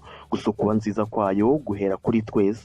Niba ushaka ko isi iba nziza kurushaho, banza ube mwiza. Isi nk'izaba nziza mu gihe buri wese hanze amaso abandi yunze inshingano zo gutanga umusanzu we, niwe wari utegerejwe kugira ngo ibyo wifuza kubona bigerweho. Rero utangira uyu munsi ube impinduka z'impinduka ukeneye. Inama ya munani Socrate yagiriye abashaka gutera imbere ni ukumenya gukora iby'ingenzi. Ukiri muzima igihe kiri ku isonga mu bintu bigucika ntibigaruka ukundi. Ushobora kubura inshuti gusa bugacya ubona indi. Ushobora kubura amafaranga ejo bundi ukabona andi. Ushobora gupfusha ubusa amahirwe ejo bundi ugahura n'andi. Gusa amasaha utakaza buri munsi ugiye mu bitagufitiye umumaro ntazigera agaruka.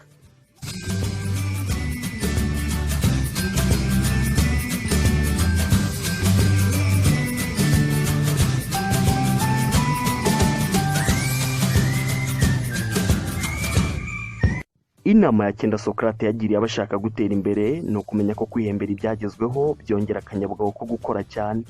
Oprah yavuze ko kwishimira ibyagezweho birangira hagezweho n'ibindi. Kudaha agaciro ibyagezweho hakitabwa ku bitaragerwaho bituma umuntu atagira ibyishimo bihagije, kandi iyo nta byishimo n'umuhati uragabanyuka. Inama ya 10 Socrate yagiriye abashaka gutera imbere yo ni uguhitamo inshuti bitonze. mu by'ukuri igisobanuro cy'ubuzima nticyakuzura mu gihe tudafite inshuti. Umuntu ntiyabaho ubuzima bufite igisobanuro nyacyo adakorana n'abandi, akaba ariyo mpamvu dukenera inshuti.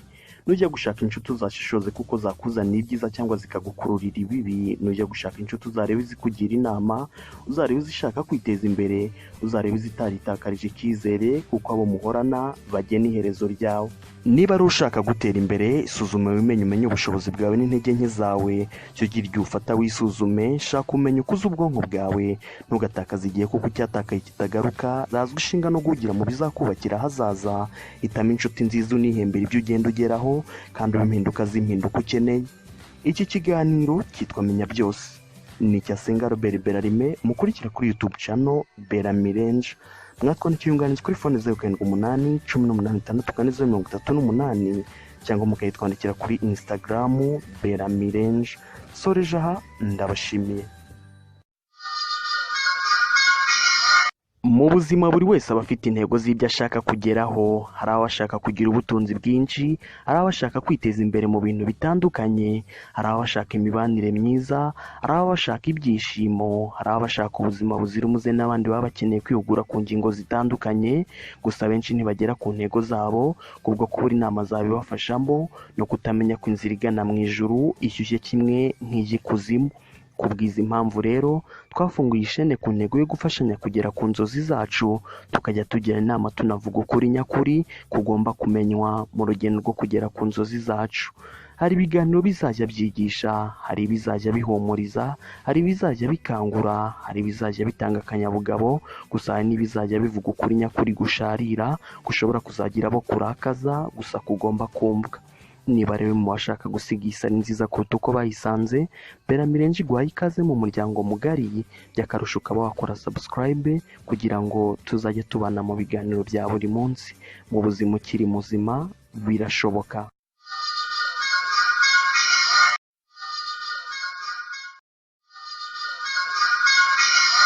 Napoleon Hill ni umwe muri bake biteje imbere. Ni umunyamerika wavutse mu Kwakira ku 1883, yatabarutse mu Gushyingo ku 1970. Akaba ari umwanditsi wamamariye mu gutanga inama, akaba yarananditse igitabo yise Think and Grow Rich, igitabo kiza mu bitabo 10 by'ibihe byose mu gutanga inama. Nk'umwe mu bajyanama babayeho, Napoleon yatanze inama nyinshi zitandukanye, akanayo mpamvu tugiye kuganira ku nama 10 yagiriye abashaka gutera imbere. Ndi Senga Robert Berarime, mbahaye ikaze muri Menya Byose uyu munsi.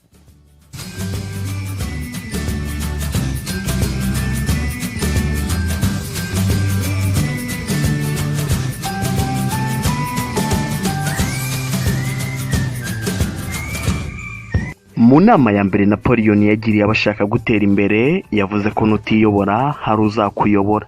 Kwiyobora ni ukugira ubushobozi bwo kwicyaha urwanya gutsindwa n'intege nke zawe. Kwiyobora ni ukugira ububasha bwo kwibwiriza ibyo gukora mu gihe ubona ari ingenzi. Kwiyobora ni ukureka ibyiza utegereje ibihambaye, ni ukurwanya kwikemanga no kwipinga, ugakora ibyo ubona ari ingenzi. Niba ushaka kwiyobora rero, fata inshingano z'ubuzima bwawe, hanga amaso ku cyo ushaka ugiharanire. Buri munsi ugizirikana ko buri kimwe ukoze kikwegereza ku ntego zawe cyangwa kikakujyana kure yazo. Rero yizera utangire urwanira intego zawe, umenye ko nutiyobora hari uzakuyobora. Inama ya kabiri Hill yagiriye abashaka gutera imbere ni ukugira intego. Abantu twese tuba dufite intego n'inzozi zitandukanye, buri wese afite ishusho y'ibyo ashaka kugeraho, gusa kugira intego niko kudusunikira mu gutangira urugendo.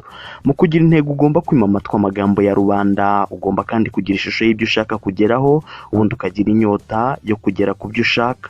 Niba kuko ufite intego z'ubuzima bwawe, ishakemo umuhate wo kuzigeraho. Menya ko ibyo ubwonko bwawe bubona ukanabyizera wabigeraho, atitaye kuko watsinzwe watsinda. Yizera utangire, umenye ko utabonera icyarimwe amaganya n'ishimwe.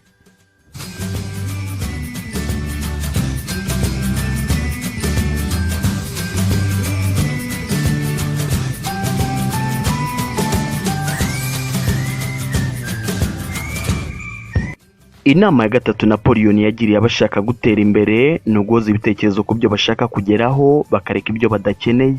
Ubwonko bwacu bwakira bukanabika ibitekerezo byose tuba butitaye kuri ibyo bitekerezo, bwandika buri kimwe cyose bugatekereza hagendeye ku mitekerereze twagize, bikavuga ko nutekereza ibyiza uzabona ibyiza byinshi, watekereza ibibi ukabona amagana yabyo. Niba ushaka ejo heza toza ubwonko bwawe kubona ibyiza, bubitoze unabihuze n'intego zawe zishyigikiwe n'icyizere, bubitoze kuko kwiremamo imyumvire ipfuye byoroshye, gusa burya kuyisenya biragorana. Ntushaka gutera imbere kandi menya ko iminsi ufite muri ubu buzima ivaho umwe buri munsi. Isi iriho ibirangaza byinshi bishaka kuguhuza, reba ibyo ukeneye aba ari byo witaho, kora uko ushoboye ukora ibyo ugomba gukora, kuko nukora iyaguhanze akaba ari igukereza nta kabuza izagutegera. Inama ya kane Napoleon yagiriye abashaka gutera imbere ni ukwiyizera. Mu buzima ugomba kugira intego z'ibyo ushaka kugeraho. Ushobora kuba ushaka amafaranga menshi, ushobora no kuba ushaka kubahwa, gusa mu kugena ibyo ukeneye mu buzima ugomba kugira ibyo uzatanga kugira ngo nawe ubone ibyo ushaka. Muri uko kugena ibyo uzatanga uba ugomba kwiyizera, bisaba kumva ko ufite ububasha bwo kugera ku byo ushaka utitaye ku bicantege wahura nabyo mu rugendo. Ufite ibyo ashaka kugeraho rero, menya ko igiciro cy'intsinzi gihenze. Gutsinda bisaba kwiyizera, bisaba kwikomeza ukareka abaguca intege. Yizere kuko kwizera bitanga ishema, ishema ritakwemerera kuva ku izima.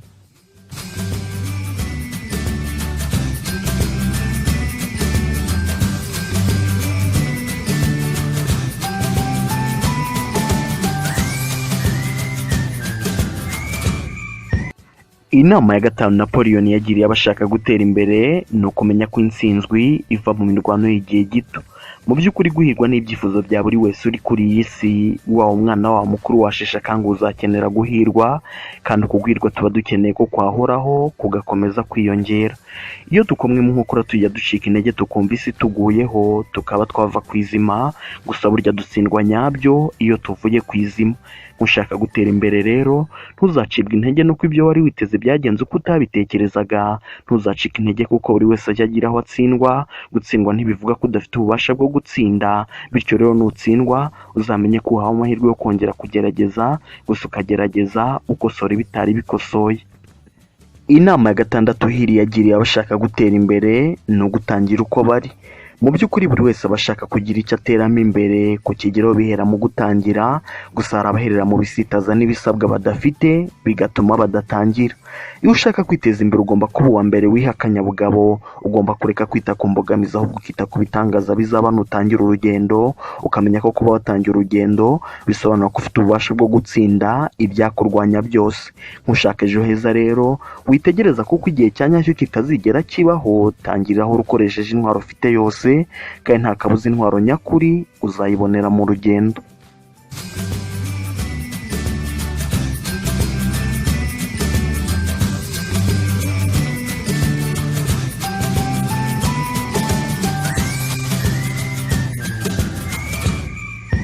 Inama ya karindwi Napoleon yagiriye abashaka gutera imbere ni ukutagira ubwoba.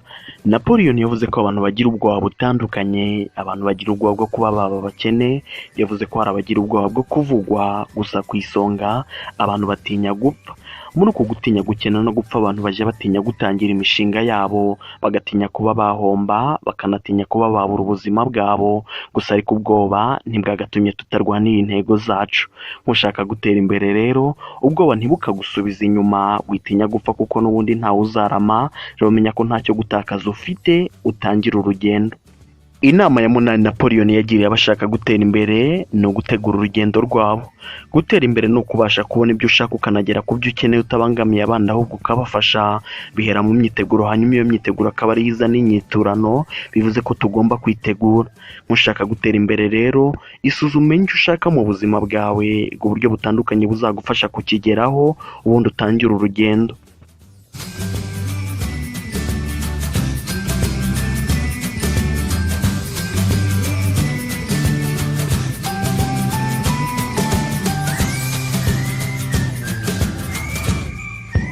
Inama ya cyenda Napoleon yagiriye abashaka gutera imbere ni ukutitinza. Mu by'ukuri buri wese aba afite inzozi, buri wese afite ibyo ashaka gukora, gusa ikibazo kizira mu ishyirwa mu bikorwa ry'izo nzozi. Benshi muri gahunda zabo mu nzagengo bategereje igihe cyiza, gusa ibihe birashira n'ubundi bagasanga ntacyo bakoze, bigatuma ibyabo biherera mu nzozi. Nkushaka kwiteza imbere rero, ukuri kuriho nuko nta gihe kizaba icyanya cyo gutangira. Rekera kwimurira gahunda zawe mu nzagihe, urwanirira ibyo ushaka. Inama ya 10 Napoleon yagiriye abashaka gutera imbere ni uko inzira nziza yo guhirwa kuri iyi si ari ukubahiriza inama tugira abandi. William Shakespeare yavuze ko roho nziza ariyo yubahiriza amabwiriza yayo. François yavuze ko abasaza bacyaha bato bashyigikiwe nuko batakaje ububasha bwo gutanga ingero mbi, bivuze ko inama dutanga tugomba kuzubahiriza, tukareka kuba nk'abavuga ngo mwumve ibyo mvuga mureke ibyo nkora. Nkushaka gutera imbere kandi ujye uhanga amaso ku cyo ushaka kugeraho, icyo ubwonko bwawe bubona buryo uba wakigeraho, uzafunga amarembo y'ibitekerezo bipfuye ibyiza bizafungurirwa. Wasanga uyu munsi ariyo mahirwe aruta ayandi uzagira mu buzima bwawe. Tangira ukuri, reka kwitinza, rwanya ubwoba bugusubiza inyuma. Ibintu muvandimwe ntibiba mu ijoro rimwe, horana umuhate kandi wibera umuyobozi. Iki kiganiro cyitwa Menya Byose, ni icya Senga Robert Berarime, mukurikira kuri YouTube channel Beramirenje. Mwatwandikira inyandiko kuri phone 0788 15 cyangwa mukayitwandikira kuri Instagram Beramirenje. Soreje aha, ndabashimiye.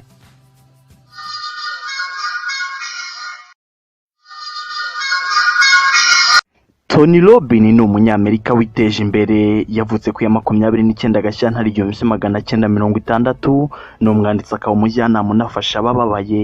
Mu 2015 na 2016 akaba yari ari mu bantu 100 bavuga ari kijyana kuri iyi si ya rurema.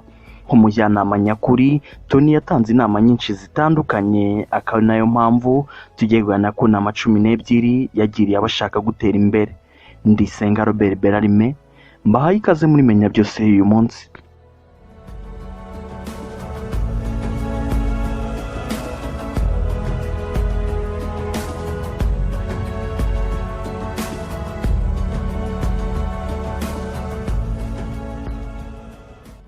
Inama ya mbere Tony yagiriye abashaka ejo heza ni uko gukora ibidahinduka bitanga ibisubizo bidahinduka. Mu gihe ukiri kwisuzuma uhitamo inzira ushaka, ugomba kubanza ukareba ubuzima bayinyuzemo babayemo, ukareba niba koko ibyo ubabona ari byo nawe ukeneye, ukareba niba ubwo bwoko bw'ibyishimo bafite ari bwo nawe ukeneye. Wasanga bidahura ukanyura indi nzira. Mu by'ukuri kuyoboka inzira zanyuzwemo n'abandi bituma twisanga iyo bageze. Niba dushaka ibitandukanye tugomba gushaka izindi nzira, gusa ntibiba byoroshye. Birumvikana uzahura n'ibigunda, uzahura n'ibisitaza, gusa nta kundi, nuko nta kundi byagenda. Inama ya kabiri Tony yagiriye abashaka ejo heza ni uko tugomba kumenya ibibazo byacu, gusa tugaha imbaraga ibisubizo. Hari abantu bamara umunsi wose icyumweru kigashira bavuga ibibazo, buri wese babonye bakamutakira bagaherera muri urwo, bakabura igihe cyo gushaka ibisubizo.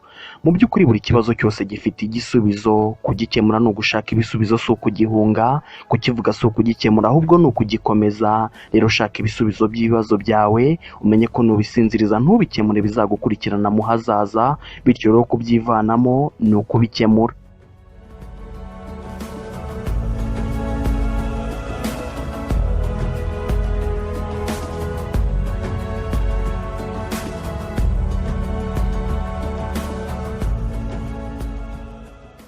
Inama ya gatatu Robin yagiriye abashaka gutera imbere ni ugushaka uwageze ku byo bashaka bakamwigiraho.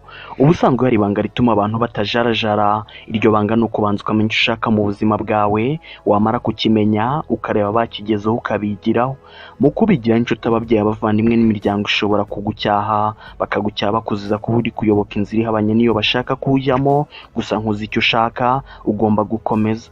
Aba wakwigiraho ushobora gusanga mu baturanyi nta barimo bakugira inama. Bimeze gutya wakwisunga murandasi ugashaka y'abageze ku byo ushaka. Abo ushobora gusoma amateka yabo, ushobora kumva inama zabo ukababera umunyeshuri, kandi nta kabuza ibi nubikora uzahirwa. Inama ya kane Tony yagiriye abashaka ejo heza ni uko ikibazo kimwe rukumbi dufite ari uko dutekereza ko tutagahuye n'ibibazo.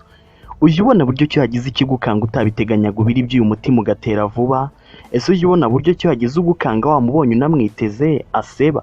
N'iby'isi nuko. Mu by'ukuri kamere y'isi nuko ibiriho bigomba kurwana. Kwitegura ko igihe icyo ari cyo cyose waterwa biguha gukomera. Rimwe na rimwe ntibizagenda uko ubishaka.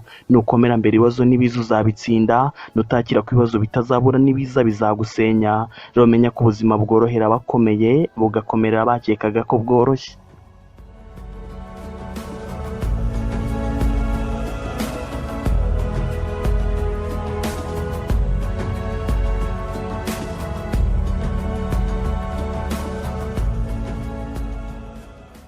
Inama ya gatanu Robin yagiriye abashaka gutera imbere ni ukumenya ko umwanzuro nyawo umenyerwa mu bikorwa, bikavuga ko iyo nta bikorwa wowe utaranzura.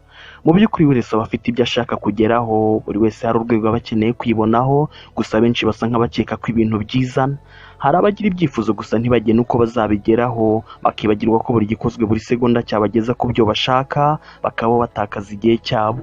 Gushaka ejo heza rero, menya ko mu buzima tubona ibyo twavunikiye, wasenga wagira uti Imana ifasha uwifashije, wagira inzozi z'agatangaza wakwifuza ute nudakora ntacyo uzabona. Rero muvandimwe, kubipatara ukore. Inama ya gatandatu Robin yagiriye abashaka kubaho bishimye ni uko ireme ry'ubuzima rigenwa n'ireme ry'imibanire. Mu by'ukuri abo tubana nabo bari mu bagena ibyo tugeraho. Nubana n'abaganya nawe uzaba uko, nubana n'abanyamanyanga nawe uzaba uko, nubana n'abanebwe nawe uzaba uko. Bivuze ko ukwiye kubana n'abanyantego, ukabana n'indwanyi zihora ziteguye kurwana.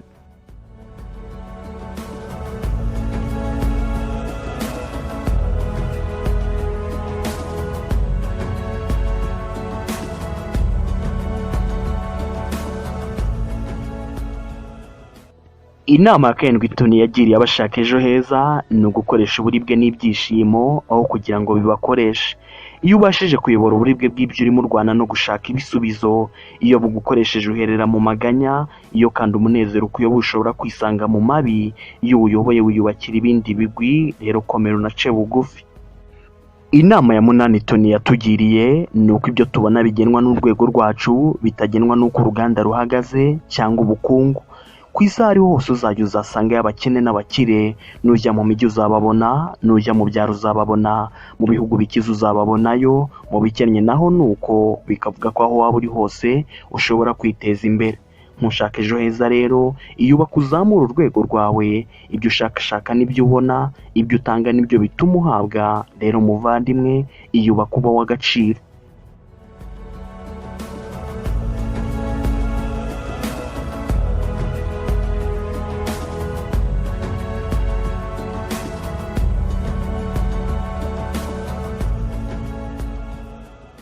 Inama ya cyenda Robin yagiriye abashaka gutera imbere ni uko kujarajara ari byo bituma tutagera ku byo dushaka. Ibanga ryo kugera ku byo ushaka ni uguhitamo bike by'ingenzi ukabyitaho. Iyi si iriho byinshi nta wabintyoza muri byose, iriho ibikurura byinshi bituma benshi bajarajara. Bikavuga ko tugomba guhitamo tukareka kujarajara.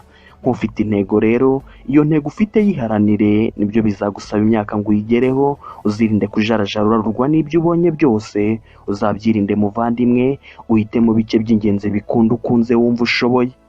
Inama ya cumi Robin yatugiriye ni uko kutamenya agaciro k'igihe bituma dushaka kugera kuri byinshi mu mwaka umwe, tukagabanya ibyo twageraho mu myaka 10.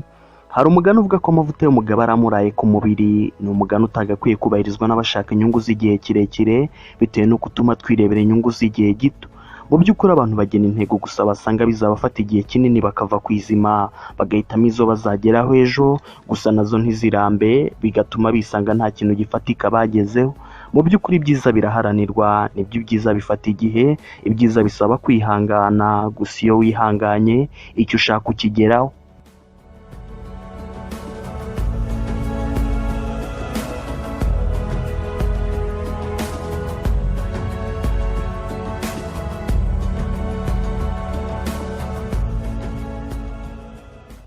Inama ya 11 Tony yagiriye abashaka gutera imbere ni uko benshi batsindwa kubwo kwibanda ku bitari ingenzi. Bivugwa ko ibisharira byubaka, ibiryohera byo birica. Buri wese kandi abazi ibyiza n'ibibi, buri wese abazi icyamwica n'icyamukiza, gusa kenshi byica nibyo bikorwa na benshi. Mu by'ukuri niba uzi icyo ushaka ibitagira uruhare mu kukubakamo wowe ushaka, uzaca ukubiri nabyo, ibigutera umwanya uzacana ukubiri nabyo, uhitemo ibikubakira ahazaza. Inama ya 12 Tony yagiriye abashaka gutera imbere ni uko kuba wabigitangaza ari ubushake. Twese dushobora kuba tuzi abantu banyuze mu bikomeye bagakomera, bakarwana, bakiyubaka, bakaba barabaye ingero zeberwaho na benshi. Tuzi kandi abo byagaragaraga ko bazahirwa bikarangira bisenyeye. Bivuga ko ari twe twigenera. Kuba hari abiteje imbere ni ibihamya by'uko njye nawe twahindura amateka yacu, ni ibihamya by'uko ubushake ari ubushobozi, ni ibihamya by'uko aho twiyoboye ariho tujya. Rero nshuti nkunda, iyobora heza. Ntushaka iterambere rero, shaka uwageze ku byo ushaka umwigireho, gena intego utangire ukore, ubuzima ntibubura ibisitaza, cukubiri n'inshuti mbi, ibyiza bifata igihe muvandimwe, iyubaka uba uw'agaciro, isi nayo izaguha iby'agaciro. Iki kiganiro cyitwa Menya Byose, ni icya Senga Robert Berarime, mukurikira kuri YouTube channel Beramirenja. Mwatwandikira umwanditsi kuri phone 078 1864038 cyangwa mukayitwandikira kuri Instagram Beramirenja. Soreje aha, ndabashimiye.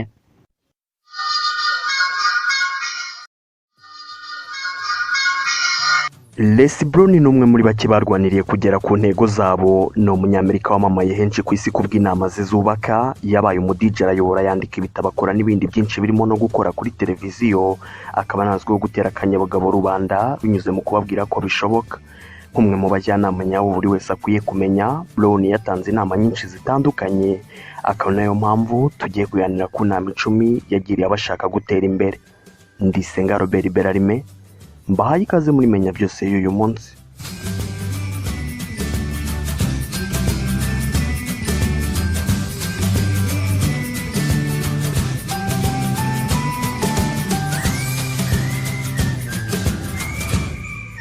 Inama ya mbere Les Brown yagiriye abashaka gutera imbere ni ukumenya impamvu bashaka gutera imbere. Abantu benshi baba bashaka gutera imbere, buri wese afite intego y'ibyo ashaka kugeraho, benshi kandi baba bazi icyo basabwa kugira ngo bagere ku ntego zabo. Gusa ikibazo kibamo ni uko hari abatazi impamvu bagomba kurwanira intego zabo.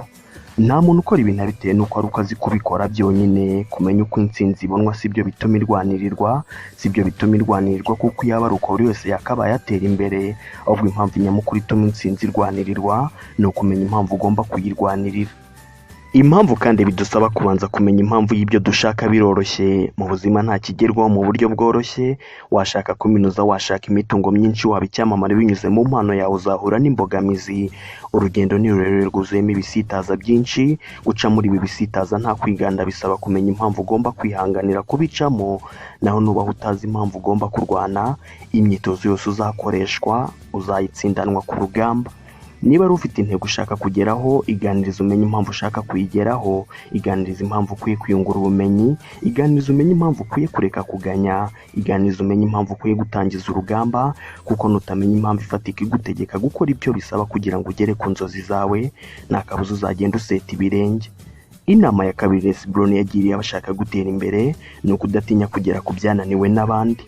Iyi nama yayitanze avuga ko ntawe ukwiye gutinya gufata umwambi ngo arase ukwezi, ntawe ukwiye kubitinya kuko niyo wahusha uwo mwambi uzagwa mu nyenyeri.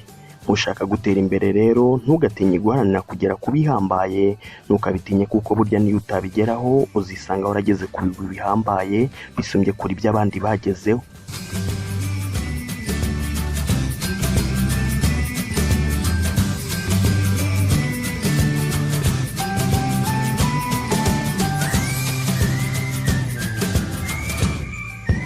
Inama ya gatatu Les Brown yagiriye abashaka gutera imbere ni ukumenya ko nta muntu n'umwe uzi ibyo ushobora kugeraho, yewe nawe ubwawe ntiwabimenya mu gihe utaragerageza. Hari abantu bagishwa inama bagahita birebera imbogamizi bataniteye kuko zakemurwa. Hari abagisha inama ibyo babwiye bagahita bumva ari ukuri kuzima, bakiberaho basa nk'abayitirwamo na rubanda. Mu by'ukuri nta muntu n'umwe uzi ibyo wowe ushobora kugeraho, nawe ibyo wageraho ntubizi, kandi nutanagerageza ntuzigera umenya ibitangaza wakora. Abo bakubwira ngo ibi ntiwabibasha uzajya umenya ko baba bakugenzurira mu ntege zabo, kandi uzanabigenzure uzasanga bacanegera abantu batigeze bagira intsinzi bagira mu buzima bwabo. Uzanabigenzure kandi nta muntu witeje imbere uje uca intege umuntu ushaka kugera ku by'agatangaza. Rero nihagira uguca intege, uzamenye ko uguca intege akugenzurira mu bubasha bwe. Inama ya kane Les Brown yagiriye abashaka gutera imbere ni ukumenya ko utagomba kwivana mu mukino w'ikarita ngo nuko wahawe ikarita mbi, ahubwo ugomba kuzikinisha uko bishoboka. Abantu twese tuba dufite ibitekerezo by'uko ubuzima bwacu bwakabaye bumeze. Hari ibyo tuba twifuza ko twakabaye dufite, hari urwego runaka tuba twifuza ko twakabaye turiho, ariko mu by'ukuri isanzure ibi ntibyitayeho. Ibanga ryo gutsinda mu buzima ni uguhuzahuza ibyo ufite ukabibyazamo ibyo ukeneye. Reka kwirirwa uganya wigereranya n'abandi, iyakira urwane no kwizamura. Koresha ibyo ufite byose urwanirira inzozi zawe, hera aho uri hose urwanire kugera ku nzozi zawe. Kamirika urwane nubwo bitaba byoroshye, gusa mu buzima nta nzira yindi wabona itari iyo kunyura mu mbogamizi.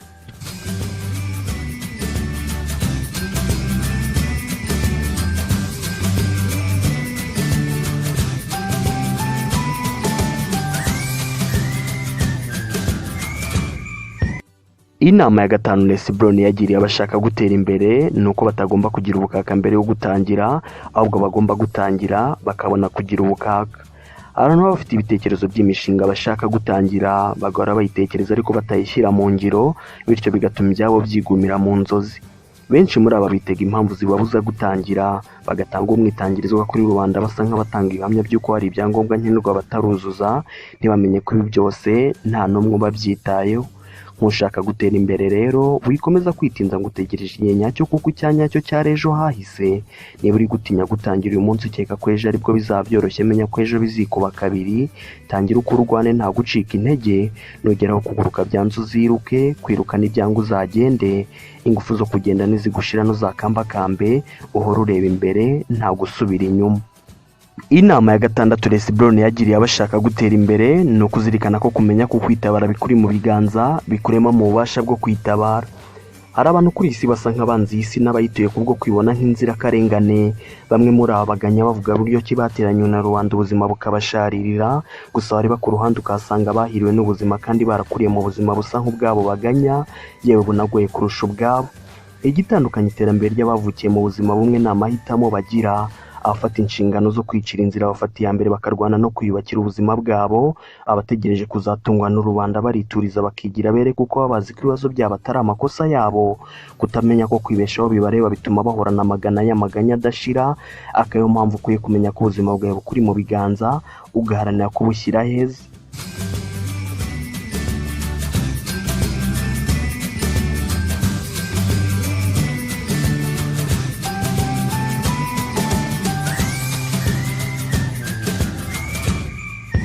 Inama ya karindwi Les Brown yagiriye abashaka gutera imbere ni ukumenya ko benshi batagera ku nzozi zabo kubera ubwoba bahorana. Inyigo zitandukanye zerekana ko umwe mu bantu 60 bashaka kwihangira imirimo ari ubibasha, 59 basigaye batanga impamvu zitandukanye zitatuma bihangira imirimo, gusa impamvu nyamukuru ituma bava ku izima n'ubwoba bw'ibishobora kuba. Nkushaka gutera imbere rero menya ko mu gihe cyose uzaba utaratsinda ubwoba bukurimo ntawe uzigera ugera mu buzima bwawe. Reka kwisubiza inyuma utekereza ko bishobora kutazakunda, reka kwisubiza inyuma uvuga ngo uzamwara imbere ya rubanda mu gihe bizaba byaranze. Reka kwitega wisubiza inyuma muvandimwe niba ushaka kugera kure. Inama ya munani Les Brown yagiriye abashaka gutera imbere ni ukumenya ko impano nyakuri atari izitunezeza gusa, ahubwo harimo n'izo dukoresha. Hari abantu bumva ko hari impano zihariye bafite bakituriza bakanzura ko inzira z'ubuzima bwabo zifunguye, bagatekereza ibi batazi ko Imana ikenera kugaburirwa igakuzwa, ntibashyiremo umuhate bikarangira zibapfiriye ubusa. Nkushaka gutera imbere rero niba ufite impano gira umuhate ukore cyane uyikuze, kuzagirirwa umumaro nayo biragusaba gufata umwanya ugashyiramo akabaraga cyane, naho ubundi niwituriza ntugire icyo ukora ngo uyikuze, nta kabuza nta kizigera ikumarira.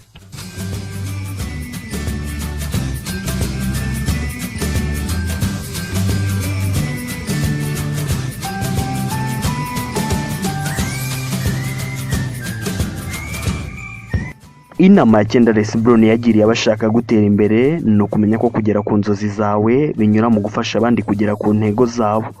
Zig Ziglar yavuze ko kuri iyi si wabona icyo ushaka mu gihe ubashije gufasha abantu benshi. Mu kuvuga ibi yavugaga ko mbere yo guhabwa ugomba kubanza ugatanga, bivuga kandi ko kugira ngo ubone byinshi ugomba gutanga byinshi. Nkushaka gutera imbere rero shaka uko ufasha rubanda koroherwa n'ubuzima, shaka serivisi bakeneye uzibahe, shaka ibicuruzwa bikenewe ubitange, hera mu bibazo ubona muri rubanda ushaka umusanzu utanga mu kubikemura, kandi nta kabuza nugira bufasha ibyo ushaka uzabibona. Inama ya 10 Les Brown yagiriye abashaka gutera imbere ni ukumenya ko ububasha bw'umuntu bugenzurirwa mu buryo yitwara mu bikomeye. Mu bihe by'amahoro buri wese aba ari umunyabubasha, mu gihe cy'umudendezo buri wese ntavugirwamo, gusa gukomera k'umuntu kumenya igihe ari mu mage, kuko iyo ucitse intege mu bikomeye uba n'ubusanzwe utari ukomeye. Niba koko ushaka gutera imbere menya impamvu ugomba gufata inshingano z'ubuzima bwawe, ntukemere ko rubanda bica intekerezo zawe. Tekereza cyane uharanire kugera ku by'agatangaza, shaka uko wagira isi nziza kurushaho, ibibazo nibiza ntuzacika intege, rwanya ubwoba urwanya ukwimurira gahunda zawe mu nzagihe, kuba hari abakurusha intwaro ntibizagukure mu rugamba, rwana muvandimwe kuko nutarwana isi izakwirwanyiriza. Iki kiganiro cyitwa Menya Byose ni Cyasenga Robert Berarime, mukurikira kuri YouTube channel Beramirenje. Mwatwandikiye inyunganizi kuri phone 0788 18 64 38, cyangwa mukayitwandikira kuri Instagram Beramirange. Soreja ndabashimiye.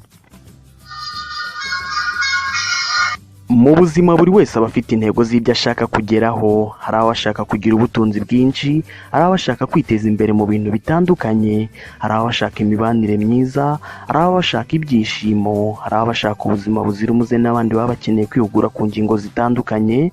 Gusa benshi ntibagera ku ntego zabo kubwo kubura inama zabibafashamo no kutamenya ko inzira igana mu ijuru ishyushye kimwe nk'iy'ikuzimu.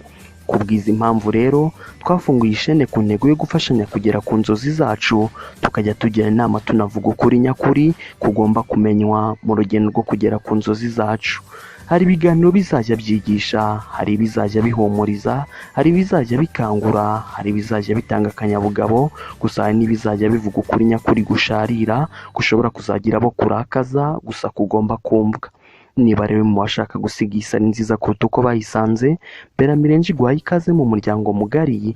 By'akarusho ukaba wakora subscribe kugira ngo tuzajye tubana mu biganiro bya buri munsi. Mu buzima ukiri muzima birashoboka.